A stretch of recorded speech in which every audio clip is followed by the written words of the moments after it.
ಮಕ್ಕಳಿಗಾಗಿ ಕನ್ನಡ ಅಭ್ಯಾಸ ನೋಡಿ ಮತ್ತು ಕಲಿಯಿರಿ.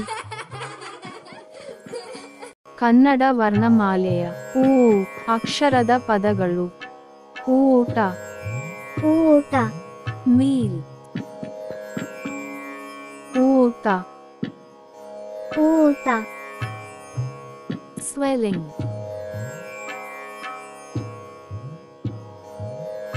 ಊಹಿಸು, ಊಹಿಸು, guess,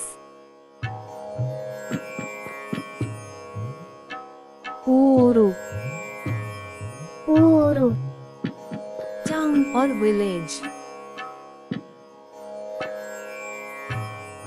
ಊರು, ಊರು, feed, ಊನ, ಊನ, defect, ಊರು, ಊರು, blew up,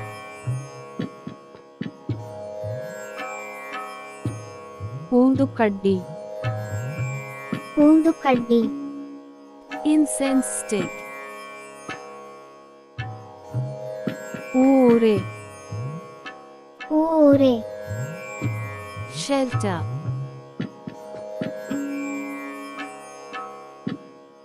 ಊರುಗೋಲು, ಊರುಗೋಲು. clutch. ಈ ವಿಡಿಯೋ ನಿಮಗೆ ಇಷ್ಟ ಆದಲ್ಲಿ ಇನ್ನೂ ಹೆಚ್ಚಿನ ವಿಡಿಯೋಗಾಗಿ ಲೈಕ್, ಶೇರ್ ಹಾಗೂ ಸಬ್ಸ್ಕ್ರೈಬ್ ಮಾಡಿ. ಧನ್ಯವಾದಗಳು.